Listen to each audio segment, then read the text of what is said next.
What's the difference between augmented reality, virtual reality, and mixed reality? It is a range of experiences. On one hand, we have virtual reality, which is a total immersive experience where you put on a headset and you are disconnected from your environment. Everything you see and interact is a 3D generated object. And on the other hand, for augmented reality, you have a connection to your environment, like in HoloLens, and you have some extra information, maybe 3D or maybe audio information that's available to you, which is augmenting your reality. Also, we have mobile phone applications like Pokemon Go.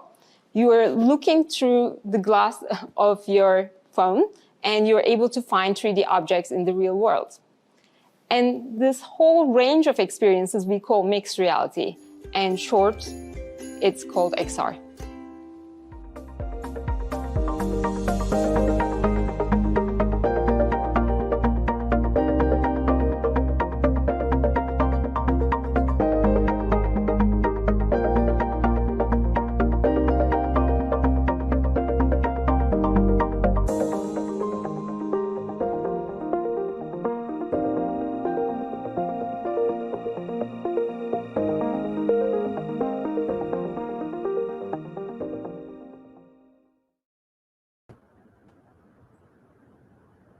So welcome all, and today also welcome to Paige Danziger, who's going to talk about world building is community building in social VR. So Paige, thank you for being here, and the floor is yours. Thank you so much for welcoming me to the XR Global Conference. I'm pleased to share world building is community building in social VR. My name is Paige Danziger, and I'm interested in creating more resilient individuals, groups, and communities.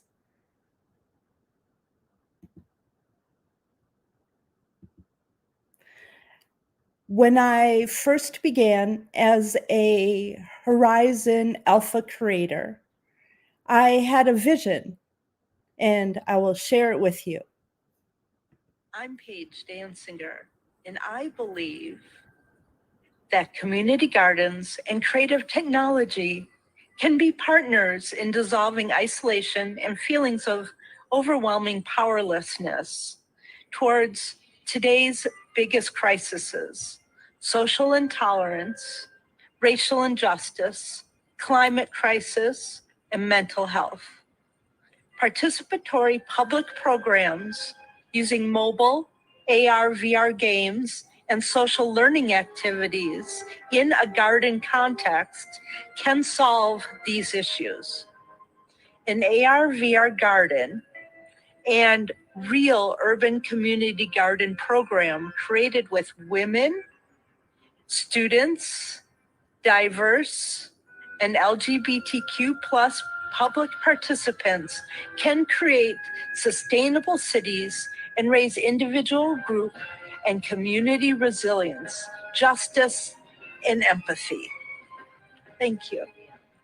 This is one example of a VR garden in which was created to rally around a community member in crisis.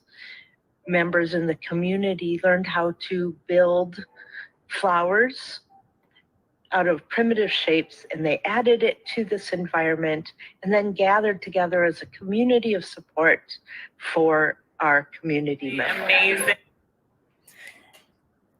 The purple flower garden did not come randomly.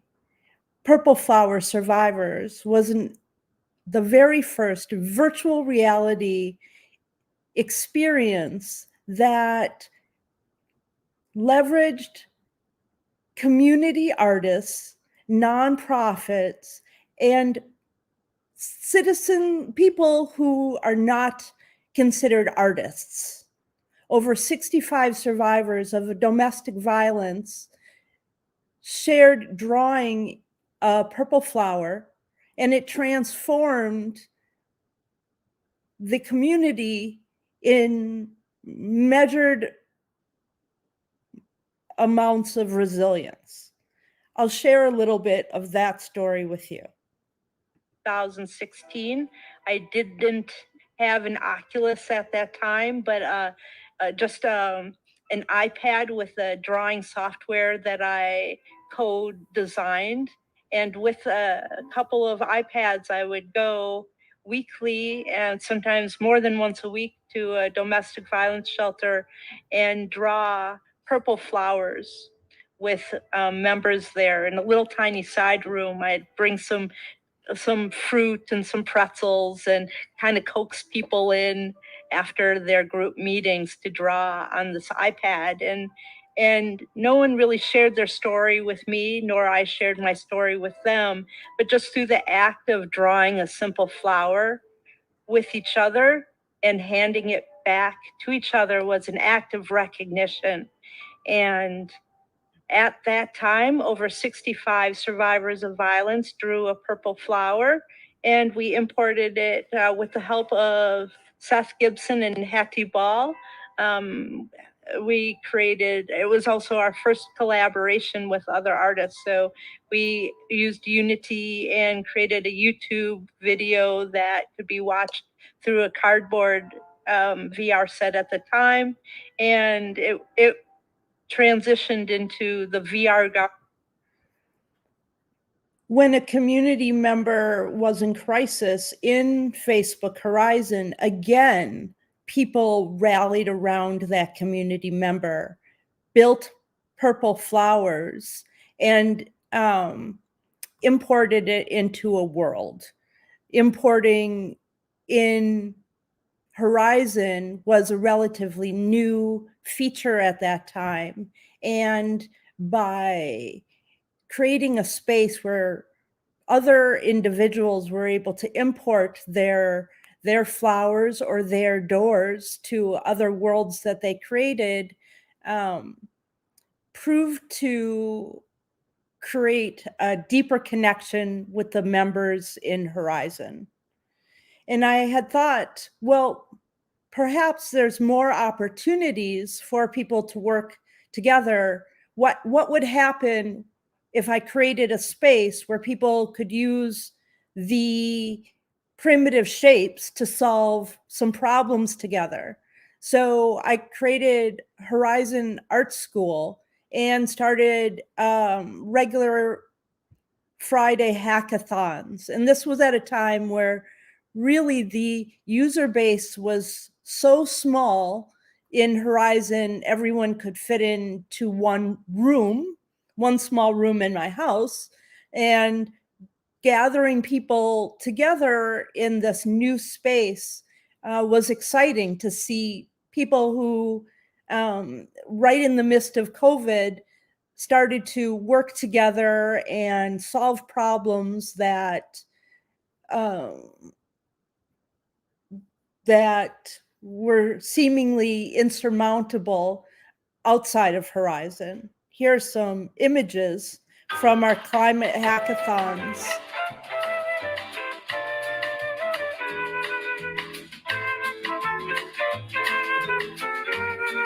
I provided a space with a challenge. The challenge was to protect the water. And visitors had 3 boxes of basic shapes to work together. They could team up or work individually. And our most recent climate hackathon went back to the protect the water theme to see how thoughts were generating a year later. So these are still some photos from our first climate hackathon. We don't do them every Friday, but many Fridays. It's exciting to see some of the early creators and ones that are still in Horizon working on collaborative projects today. Some of the members that came to these early hackathons are now members who work regularly together, part of the accelerator program, and have gone on to build as their own groups. So here are some are the recent top 26 images. I rebuilt the very first challenge, and it was really fun to revisit. So protecting the earth and climate and community resilience has always been important to Better World Museum. Better World Museum started as a brick and mortar space in an 8,000 square foot retail space downtown Minneapolis, Minnesota. And inside of the space hosted an indoor edible garden as an IoT community connection project. If you can imagine, the museum sat in a downtown space that was full of corporate headquarters, and equally as close were 4 homeless shelters. So creating an indoor edible garden in a really cold climate in the center of the city became an important part of the museum. Now, in Horizon, as more members came into the program, we started a garden club. And I made some of these little videos this morning, so they're kind of fun and campy, but you can see where we get together, we take selfies, and then we start to create together. Currently, 4 members can edit and work together in a world, and up to 20 people are able to access being present together in Horizon. The garden club was laid out as empty garden plots, and members began to fill them.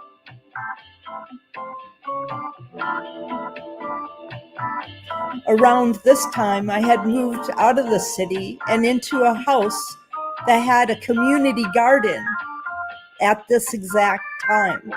And as we were building and making better friends in Horizon, for the first time, I was meeting neighbors and starting to grow in a garden in real life.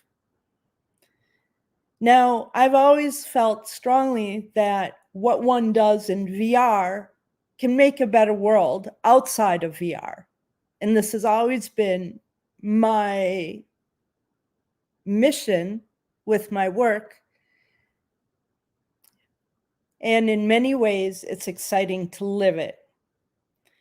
So after the garden project, one member and I, who had dedicated themselves burn buns to really becoming involved in creating the garden, and I wrote a proposal. I approached Burn Buns with an idea for the Facebook minigame accelerator. And here we are gardening Here together. I am. It's Paige Danziger in the sculpture park where we have the sound got mixed up on that one. Sorry.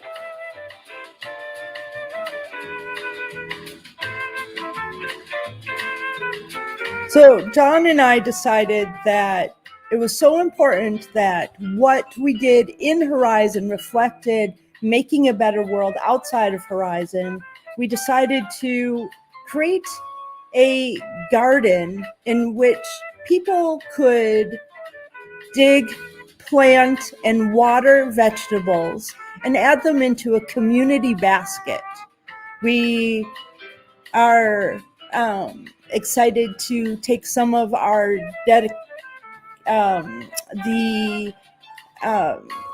accelerator reward money and donate it to a community garden here in Minneapolis that is an indigenous youth teaching garden near where homeless encampments and George Floyd Square exists. We feel really strongly about creating opportunities for fundraising in and out of Horizon as the metaverse creates new economies. It's a wonderful opportunity. Oh, there's my son who's away at college, and he came to visit me in the garden, and we played together. But we really believe that creating more equitable opportunities for more diverse people also is a fundamental tenet of that is economic equity. And the metaverse is a wonderful opportunity to dissolve pay gaps around the world and destroy ceilings and make much larger tables for everybody. So in this game, people work independently or as teams to create food to feed the community. Let's see. Okay, here we go, Paige. Participating in the Plus Community Voices program, as well as attending the museum events, have really made me feel like my voice, my point of view, my life experiences, my gender, my ethnicity, all of it, all of me, that it all matters to this VR, XR community. And each time I leave the museum, I feel enriched and empowered. That's the voice of Leslie C., one of our Horizon members at the Horizon Art Museum and of Women in Horizon. I'm going to introduce now how, along with the garden initiatives, Horizon Art Museum has been working with community members, diverse people of color, and in the LGBTQ community. As new members enter Horizon, we've been teaching them a fundamental script that was taught to me by another friend, and by one friend teaching another friend how to create the most fundamental stepping stones. People are able to grow in incredible ways.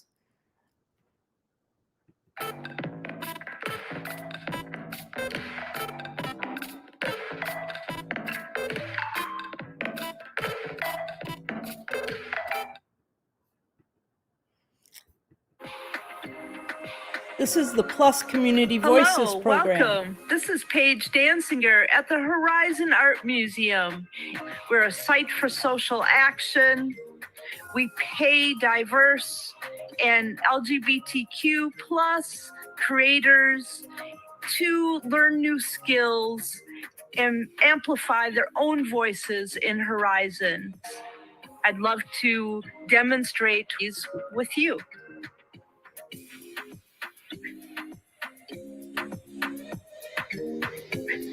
The bold colors and patterns made with recycled fabric seem to be giving me a tangible piece of Bendosh life.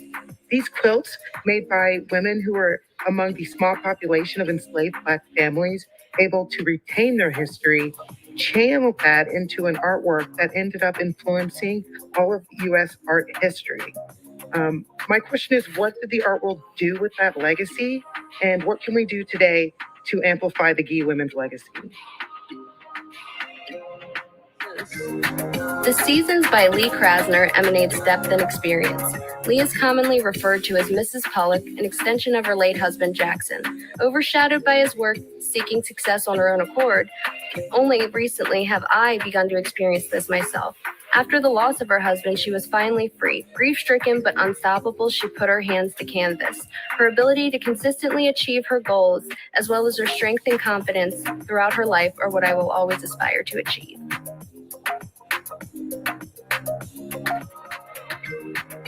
Yayoi Kusama's Fireflies on the Water is not only a contemporary art installation, It's a journey in existentialism.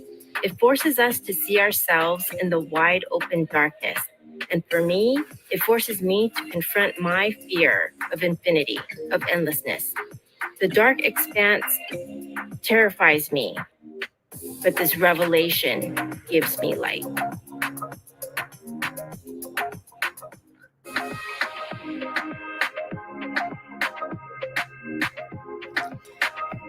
So this was a sample. I love the way they change colors. This was an example of how non-artists or non-museum professionals can become engaged in learning new things. Each member learned how to record an audio script and use block scripting for the first time to create a really simple when player enters trigger script. And now many of, well, to date, we've had 12 members participate in the Plus Community Voices program. And through payments and matched donations to charitable organizations, Horizon Art Museum has spent over $500 in amplifying new voices. Now, some members really loved creating, and as more people entered Horizon, I had more opportunities to invite people to participate. One member, John McClay, created Night Cafe.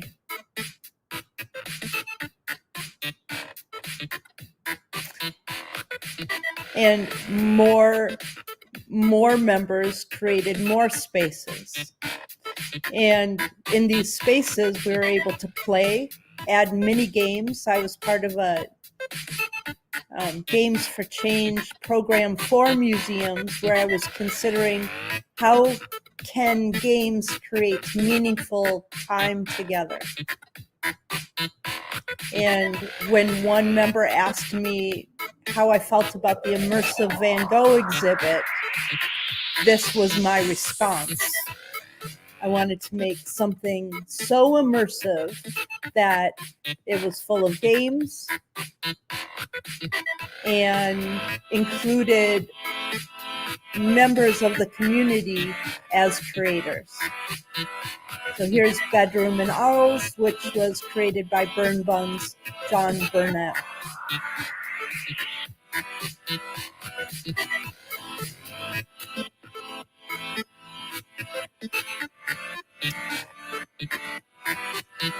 But you can see how fun people are having because they feel a sense of ownership and stewardship over the space. And we'll listen to the creators' worlds. Here, I have two 30-second videos from Burn Buns, who created Giza pyramids for Horizon Art Museum. And these are collaborations, actually. So another member created camels, and I created some hats. But John really took this initiative to go full into learning about the Giza pyramids. I think I'll show. We're here at Oop.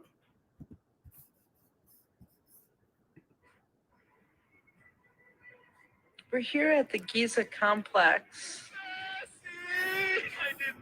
Respawn. Okay, careful. Be careful not to fall. And it's our Careful first of the edge, player people. testing. I actually want to show this one. This one has his excitement. Yeah. So we're game testing out the Giza complex tonight. This is the first. Oh, look social at everyone's coming down. gathering. They're all and coming here down. I love I don't know it. how to just play one video. So we'll move forward. We also have a museum shop. The museum shop highlights more artists and includes works by what I call, local horizon designers, and their works can be for sale. So different artists have a table or a highlighted spot, and they can create incredible designs. So here, Carla, or Tranquil Chi, created the most adorable museum items for sale. And these will actually be available as 3D assets, as well as images like NFTs. Oh, here's a power orb by Micah J that one can purchase. So there's many different ways that, again, commerce can create more equity in virtual reality.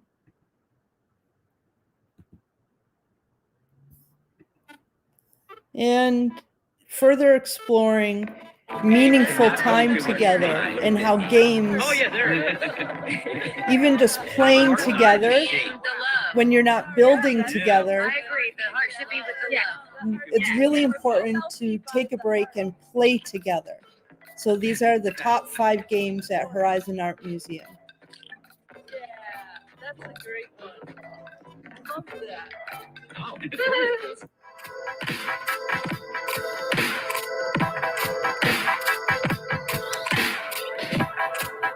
By playing together,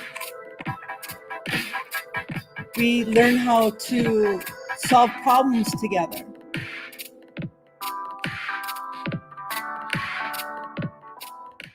Today, I want to share with you our non-player character. Hey, Athena. Mwah. And even building new characters. Follows the visitors around the temple complex. I am Athena, the goddess of war and wisdom. I've also been creating some vases. Ezekias worked in the black figure technique. Achilles and Ajax are playing a game. Ezekias made me. The teams are able to compete with a myth. We're here creating today new at NPCs the Triple Arch, accompanied by Queen Zenobia, is our something non-player that's character. important for The real Queen Zenobia was worlds fierce. that may not have other people in it. Welcome. My name is Fatia. I am the daughter of Pharaoh. I am the daughter of God. You are at the Giza Pyramid Complex.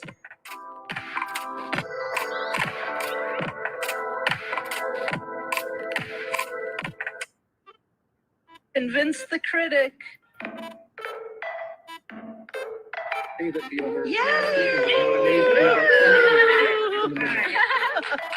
All right, you're the winner. Good job. Good job.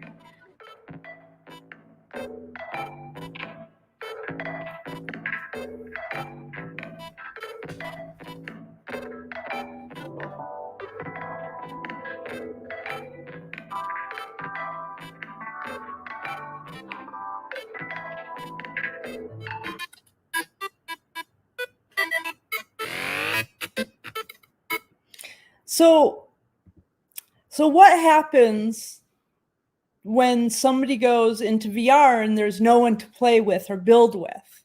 As I was trying to say a moment ago, that sometimes virtual worlds can benefit from empathetic NPCs. They can make visitors feel welcome and enhance a sense of belonging. The NPCs share the museum experience with visitors and are part of the community. In many worlds, there are incredible examples of empathetic or storytelling NPCs that help guide the visitor in that world or game through the experience. These are some that I'm playing with. Oh, look how this one sparkled when I got near it. It's super happy to see me.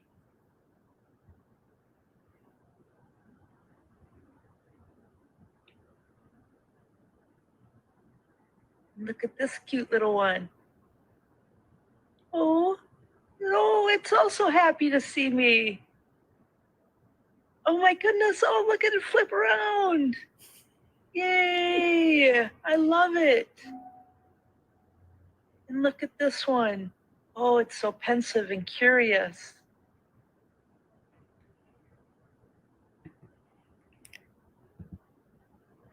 Even when you're not in Horizon or in virtual reality, there's more platforms to connect and collaborate with. So there's Rec Room, which is cross-platform and accessible through PlayStation and VR and iOS. There are augmented reality. There's alt space. There's apps. You can design your own Spark AR filters or like the student on the bottom, she created a embroidered flower inspired by a library collection and the plants that grow outside, and then embroidered an augmented reality patch with her drawing of that plant that was created in virtual reality. So there's ways to work together with community members. If you don't have a group to work with, you can volunteer at your library's teen tech center, or work with a school group, or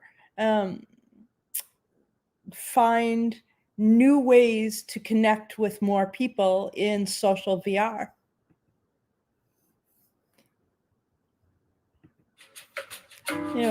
There's ways to use costumes and holidays. Here is a spooky version of our critic game at the sculpture park, and we had hay rides. Oh, and a quick trip over to the Parthenon to wear costumes there. So even when people aren't world builders, they can also interact in more ways, right? Just simply putting a wearable outfit on makes somebody feel part of the group. All of a sudden there's a sense of belonging, and their identity can be highlighted in new ways.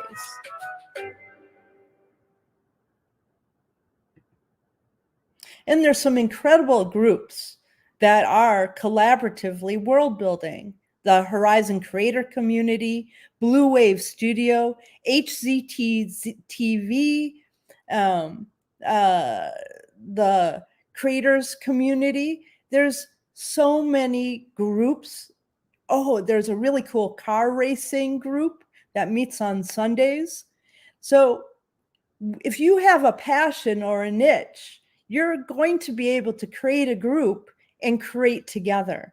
I happen to love museums and gardens, but now I love car racing also. Now, museums is a love of mine, but also equity and creating diverse, inclusive spaces. And in Women in Horizon, I've been able to create different ways to spotlight the community with community members. Nava Berg was a early collaborator, and together we created events where people could share, be spotlighted, and bring us on world hops. If women, world building, and resilience is an important issue or topic to you, we'll be sharing more about that on Friday. But our very first workshop, the Women's World Building Workshop, included the original Amplify Voices script that I learned from Nava originally.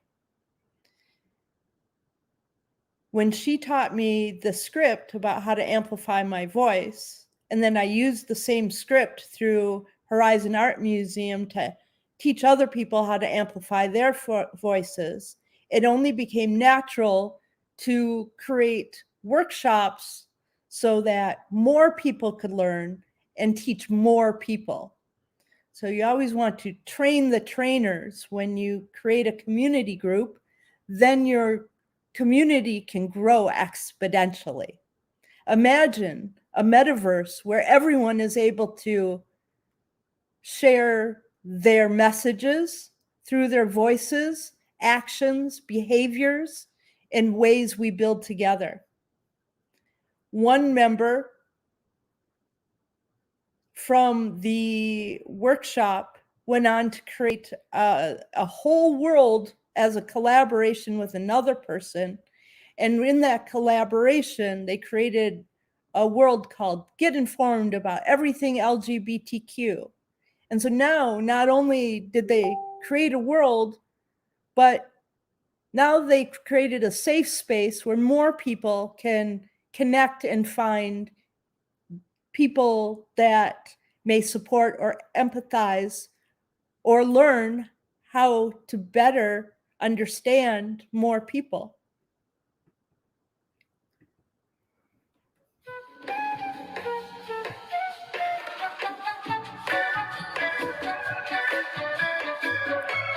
Here's a couple of photos from our recent programs. Here's Amplify Voices workshops. Members grouped into small teams, started their own worlds, and worked together.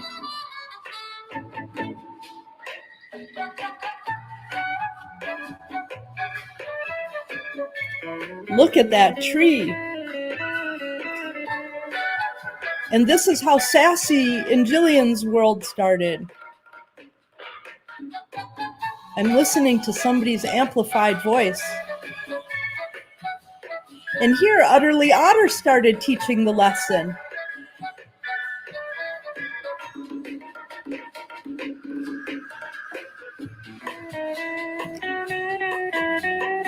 Melita's Garden is a new game where John and I are working together again to teach financial empowerment skills to more women.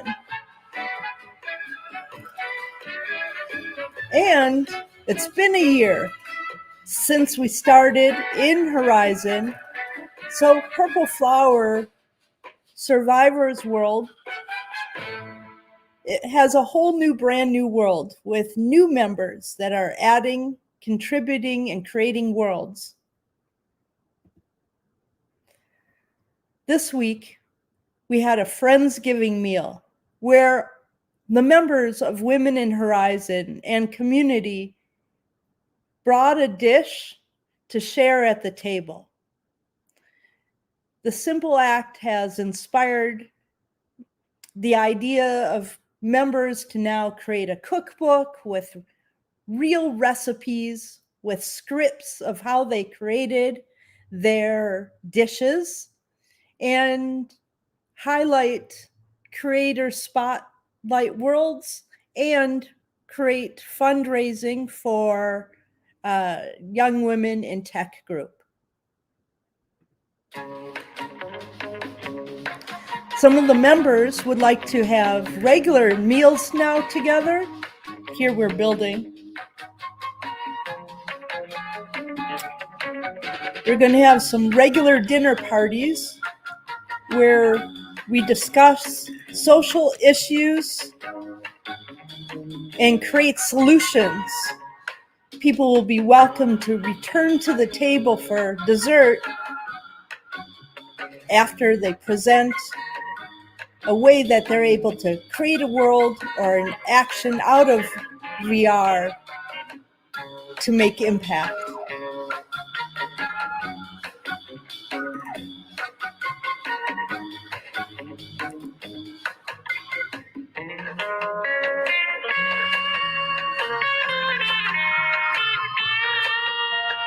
Each member brought a special dish that was meaningful to them, and then we shared what we were thankful for. Here, one person is juggling Hanukkah donuts, and another person made a hat with them.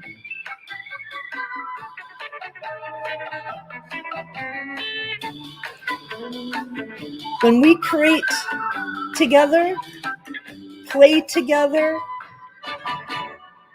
we create community. And by creating community, we create more resilience. And I am Paige Danziger, and this has just been an honor and a delight to share more about Horizon Art Museum and more programs with you. Thank you. I look forward to sharing about women, world building, and resilience on Friday. Thank you, Paige, for your presentation and for sharing. Let me remove that for you.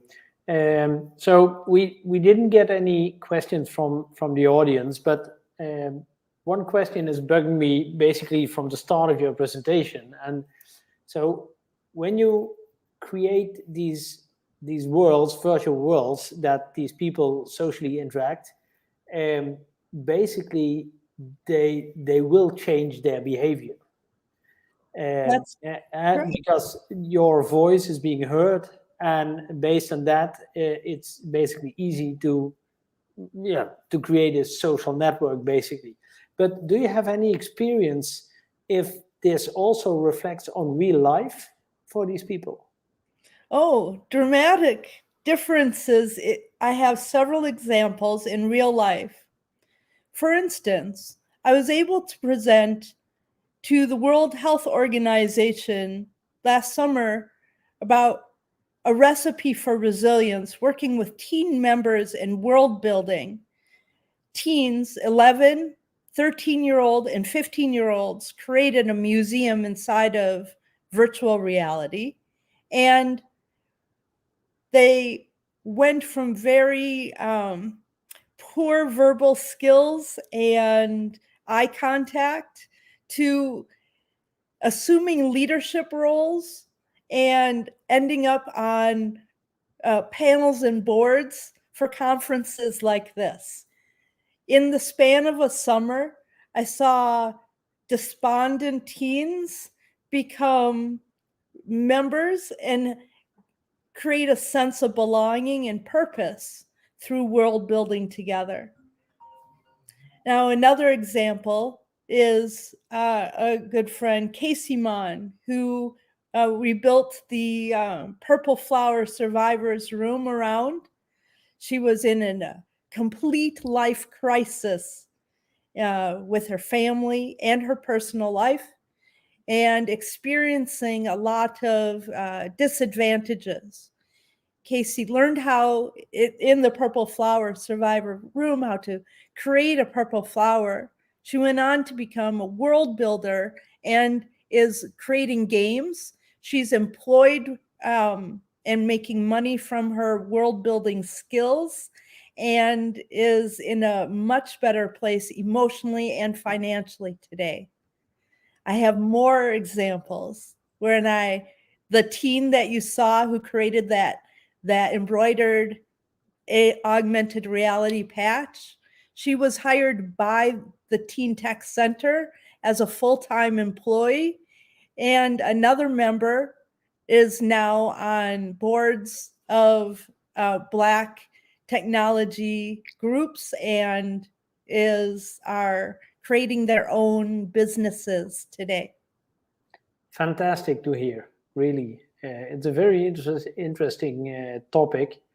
I must say I wasn't involved in this in an earlier stage, but it's really great to hear how this basically virtual social networking works and how this impacts. I want to thank you again, Paige, for giving this presentation during the conference, and hope to see more of you in the future. Thank you so much, Rudy. It was an honor and a delight to be here at XR Summit XR conference this year, for the Global XR conference. Thank you. Thank you. Bye. Bye-bye.